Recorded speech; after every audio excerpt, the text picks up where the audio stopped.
5. Kambiti bilang 5. Kamusta ka naman dahil isa ka sa pinakamaraming nakuhang special award?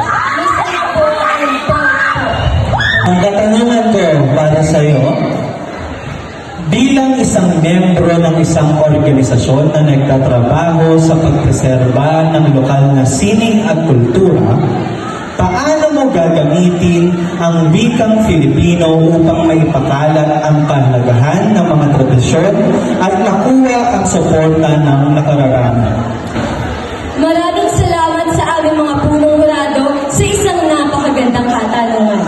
Bilang isang miyembro ng organisasyon na nagtataguyod sa pagpreserba ng lokal na sining at kultura, maaari kong gamitin ang mga aral, kwento, kagandahan at kahalagahan ng ating mga kultura at tradisyon upang maipakita sa mga kapwa Pilipino ang importansya nito.